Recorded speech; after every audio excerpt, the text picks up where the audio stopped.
على خاتم المرسلين وأشرف النبيين سيدنا وشفينا ونبينا ومولانا ومولى الثقلين جد الحسن والحسين أبي القاسم محمد اللهم صل على محمد وآل محمد وآله الطيبين الطاهرين المعصومين المظلومين الذين أذهب الله عنهم الرجس وطهرهم تطهيرا.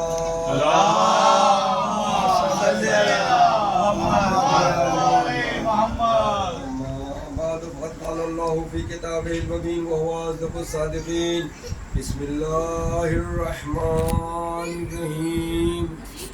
ياسين والقرآن الحكيم إنك لمن المرسلين على صراط مستقيم. صلوات اللهم صل على محمد وآل محمد.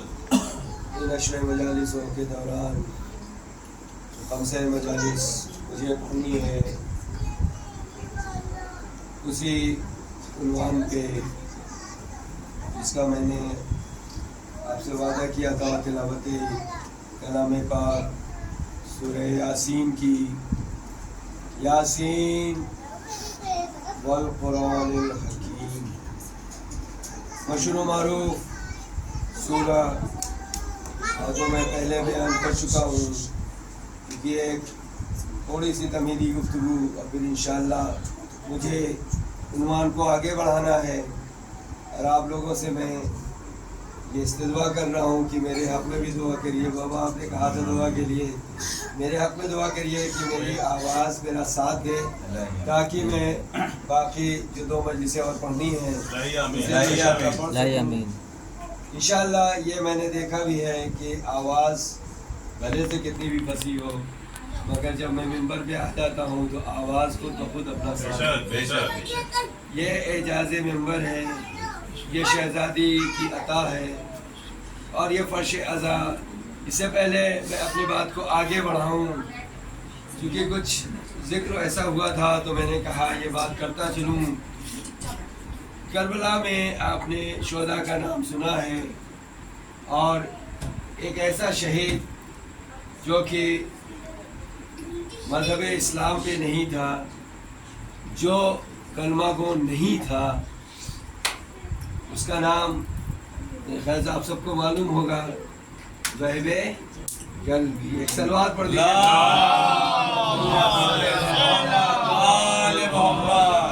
میں نے اس لیے کہ اس کی وجہ ہے کہ وہب قلبی. تو وہب قلبی جب کربلا پہنچے اور امام حسین علیہ السلام کی چہرے کی زیارت ہوئی. اور ایک بات یاد رکھیے گا کہ جو عیسائی مذہب ہے بہت حد تک مخالف ہے اسلام کا، اور اتنا ہی اسلام کے خلاف تھا کہ مباہلے تک میں وہ رسول خدا کے سامنے اور پنجتن پاک کے سامنے ان کے جو پادری تھے وہ سب آ گئے. بھائی میں بات جو پہنچانا چاہ رہا ہوں کہ یہاں پر بھی ایک عیسائی اپنی زوجہ اپنی ماں کے ساتھ، اور جس کی شادی کو ہوئے زیادہ سے زیادہ جو ذکر ہے 7, 8 یا 15 دن، اس سے زیادہ وقت نہیں گزرا، وہ جب امام حسین علیہ السلام کے چہرے کی زیارت کرتے ہیں تو امام کے چہرے کی زیارت کرتے ہی اپنی والدہ اور اپنی زوجہ سے یہ ارشاد فرماتے ہیں کہ یہی حق ہے اور حق ان کے ساتھ ہے. ایک صلوات پڑھیے. میں اس کو اور بدل دوں کہ امام حسین علیہ السلام دین ہے اور دین ہی امام حسین علیہ السلام ہے. بھائی آپ نے غور کیا تو اب وہب قلبی نے صرف امام حسین علیہ السلام کے چہرے کی زیارت کی اور اسلام کو قبول کر لیا کیا آپ نے اس سے نتیجہ اخذ کیا؟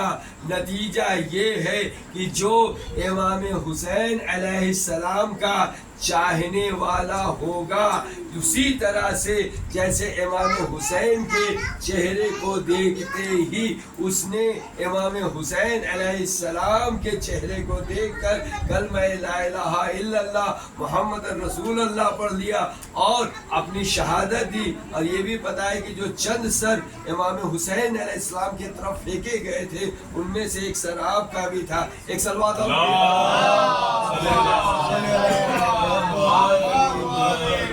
امام حسین علیہ السلام اور یہ فرش عزا ایک ایسا متبرک مقام ہے جو اتحاد کو قائم کرتا ہے کہ امام حسین علیہ السلام اور خواجہ اجمیری کا مشہور و معروف جو قطع ہے اور جو آپ نے ربائی سنی ہے کہ دین است حسین دی پناہ است حسین، امام حسین علیہ السلام دین ہے اور امام حسین کی پناہ میں یہ دین ہے۔ بھائی غور کیا آپ نے؟ تو اب جو میسج میں دینا چاہتا ہوں کہ اب یہ یاد رکھیے کہ یہ ہمارا فریضہ ہوتا ہے کہ جو امام حسین علیہ السلام کا چاہنے والا ہوگا اس کے اندر بھی وہ تمام باتیں پائی جانی چاہیے کہ لوگ اسے دیکھتے ہی، بلکہ یوں کہوں کہ لوگ اس کے اخلاق کو دیکھ کر کہیں کہ یہ حسینی ہے، لوگ اس کے زبان کو دیکھ کر کہیں کہ یہ حسینی ہے، لوگ اس کے کردار کو دیکھ کر کہیں کہ یہ حسینی ہے۔ ایک صلوات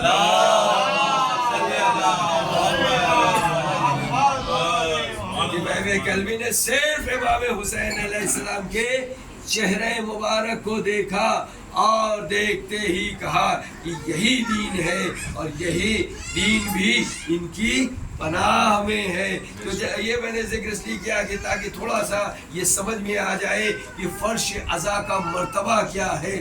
فرش عزا پر بیٹھنے کا ایک طریقہ ہے، ایک سریقہ ہے، یہ ہمیں ایک تہذیب سکھاتا ہے، تہذیب و تمدن اگر ہمیں سیکھنا ہے، بلکہ میں یوں بھی کہوں کہ یہ ایک درسگاہ ہے جہاں پر علم تقسیم ہو رہا ہے۔ اگر علم حاصل کرنا ہے تو اس فرش عزا پر آ جاؤ۔ ایک صلوات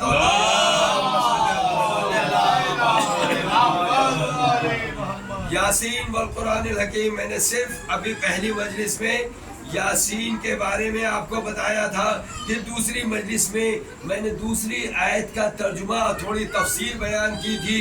اب میں آپ کو یہاں پر چند باتیں اور بیان کرنے کی کوشش کروں گا کہ حکیم جو لفظ ہے اس کے کئی معنی میں نے بتائے تھے۔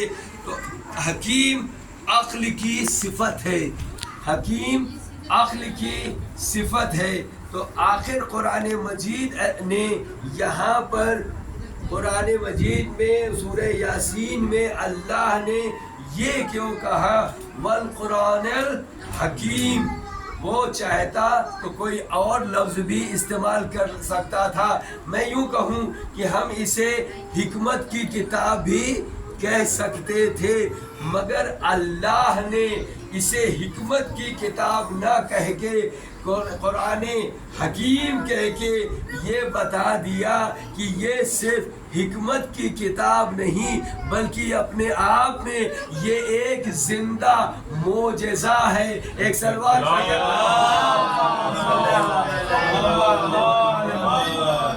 مجھے کچھ باتیں میں نے نوٹ کر رکھی ہے جو آپ تک پہنچانا چاہتا ہوں۔ بھائی آپ تمام حضرات سبھی کے پاس قرآن مجید موجود ہے اور آج کل تو موبائل ڈیوائسز ہیں جس میں قرآن مجید ہے، مگر آپ یہ سوچئے کہ آپ کتنا قرآن مجید کی تلاوت کرتے ہیں۔ تمام چیزوں کا ہمیں وقت مل جاتا ہے مگر قرآن مجید کی تلاوت کا وقت نہیں ملتا ہے۔ گھروں میں قرآن مجید ایک طاق پر رکھا ہوا ہے۔ بھائی سب سے اچھی اگر آپ کو کوئی طب کی کتاب چاہیے تو وہ قرآن مجید ہے، کسی کو اخلاق کی کتاب ڈھونڈنا ہو قرآن مجید ہے، اگر فلسفے کی کتاب ڈھونڈنا ہو قرآن مجید ہے۔ یعنی جو تمام علوم کو اپنے اندر سمیٹ لے اسے قرآن مجید کہا جاتا ہے۔ اور جب بھی قرآن مجید آپ کی تلاوت کریں تو یاد رکھیے گا کہ اس کی بھلے سے آپ چند آیت آیتوں کی تلاوت کریں مگر اس کو ترجمے کے ساتھ پڑھیں اور ہو سکے تو اس کی تفسیر کے ساتھ پڑھیں. بھائی دیکھیے میں نے ایک جملہ کہا تھا کہ حافظ قرآن ہونا اور ہوتا ہے، عارف قرآن ہونا اور ہوتا ہے. اس کا یہ قطعی مطلب نہیں ہے کہ میں حافظ قرآن کے خلاف ہوں. حافظ قرآن بننا ایک شرف کی بات ہے مگر حافظ کے ساتھ عارف قرآن ہو تو اس کی بات کچھ اور ہو جاتی ہے. ایک صلوات پڑھیے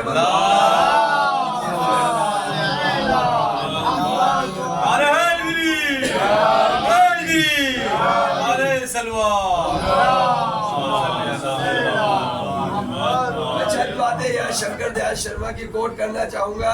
کئی بار مجلسوں میں تمام مولانا نے بھی پڑھا ہے مگر مجھے بھی آج نظر آ گیا تو میں نے اسے اتار لیا تھا کہ ایک جو کلمہ گو نہیں ہے وہ قرآن کے بارے آپ سوچئے کہ آخر آپ کے پاس کیا کتاب موجود ہے.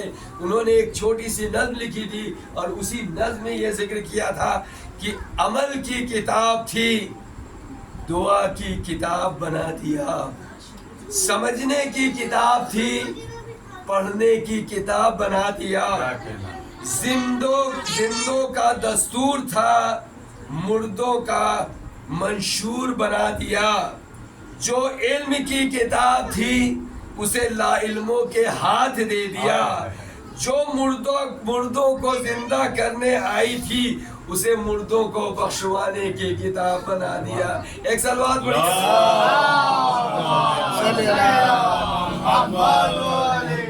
سویدہ صلوات پڑھ دیجیے.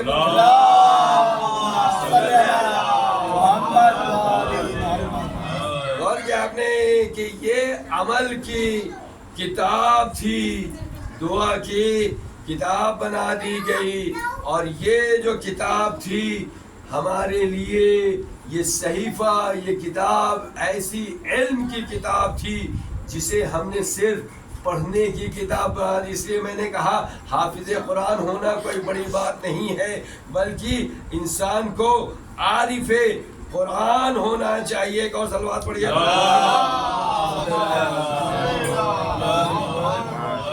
قرآن اور نہج بلاغہ میں مولا کائنات ارشاد فرماتے ہیں کہ دیکھیے میں نے کہا کہ قرآن مجید ایک زندہ معجزہ ہے. بھائی میرے جو عنوان ہوتا ہے میں کوشش یہی کرتا ہوں کہ میں اسی عنوان تک رہوں. پڑھنے کو میں بہت کچھ پڑھ سکتا ہوں مگر میرا عنوان چونکہ قرآن مجید سورہ یاسین ہے میں اسی پر رہنا چاہتا ہوں. تو مولا کائنات ارشاد فرماتے ہیں کہ قرآن مجید یہ ایک رہنما ہے جو ہماری رہنمائی کرتا ہے، ایسا سخن گو ہے جو کبھی جھوٹ نہیں بولتا. قرآن مجید کے بارے میں ذکر کر رہے ہیں کہ ایسا سخن گو ہے کہ کبھی جھوٹ نہیں بولتا ہے.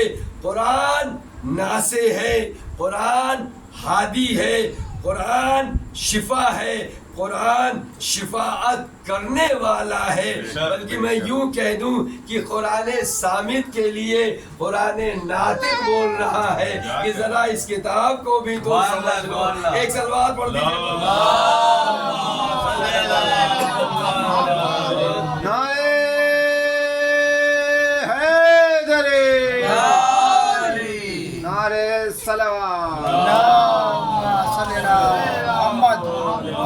اب اس سے تھوڑا سا آگے بڑھنا چاہتا ہوں کیونکہ مجھے اب جلدی سے جلدی اپنے عنوان کو آگے بڑھانا ہے. تو میں نے جو قرآن مجید کی تلاوت کی اور آپ کے سامنے کی یاسین والقرآن الحکیم، اور اس کے بعد میں نے اس کے بعد جو تیسری آیت ہے وہ ہے انکا لمن المرسلین. اے رسول آپ مرسلین میں سے ہیں، آپ اللہ کی طرف سے بھیجے گئے سچے نبی ہیں. یہ اس کا ترجمہ ہے. اب یہ یاد رکھیے کہ قرآن مجید نے یہ لفظ کیوں کہا. دیکھیں ترجمہ پڑھ لینا ایک الگ بات ہے مگر اس کی تفسیر اور اس کے بارے میں سمجھنا یہ الگ بات ہوتی ہے. تو قرآن مجید نے یہاں یہ کیوں کہا کہ انکا لمن المرسلین، آپ مرسلین میں سے ہیں، آپ سچے ہادی ہیں، آپ سچے نبیوں میں سے ہیں. تو دیکھیے یہاں پر یاد رکھیے کہ اللہ نے جب بھی اپنے ہادی کو بھیجا گیا، تمام لوگوں کی اگر محترم سماتے ہیں تو میں آپ تک یہ بات پیش کر سکوں کہ اللہ نے جب اپنے تمام ہادیوں پیغمبر کو بھیجا، نبیوں کو بھیجا، اور ختم الانبیاء محمد مصطفیٰ صلی اللہ علیہ وسلم،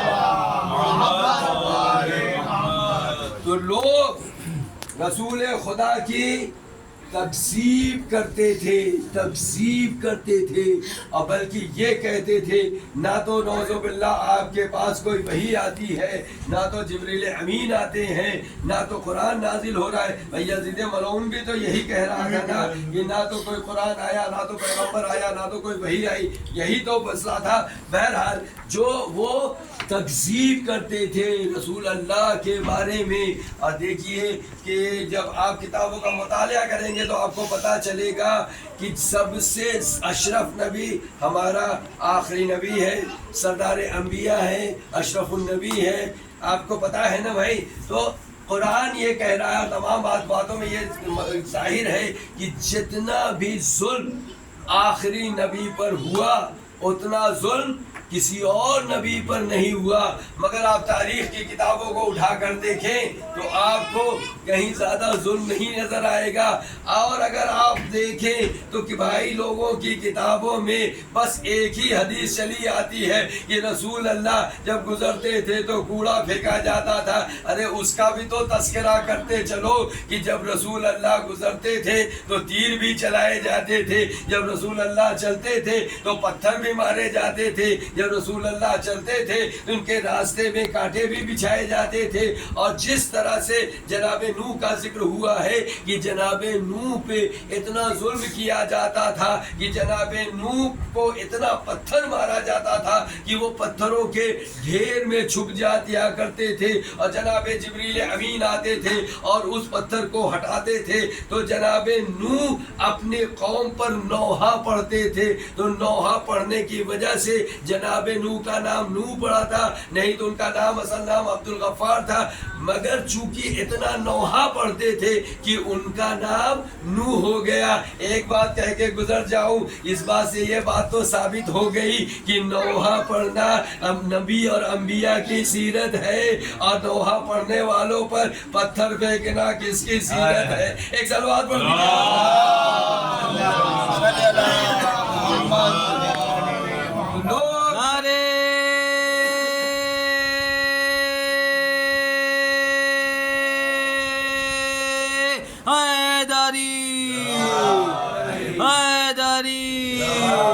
نعرے سلوات۔ ختم الانبیاء کی تکذیب کرتے لائی بھائی، میں ان سب چیزوں کو پریکٹیکلی زندگی میں بھی لیتا ہوں۔ رسول اللہ کی تکذیب کرتے تھے، برا بھلا جو من میں آتا تھا وہ بولتے تھے۔ کیا آپ نے کبھی رسول اللہ کو سنا کہ انہوں نے کسی کو کچھ برا بھلا کہا یا انہوں نے کوئی ریئیکٹ کیا؟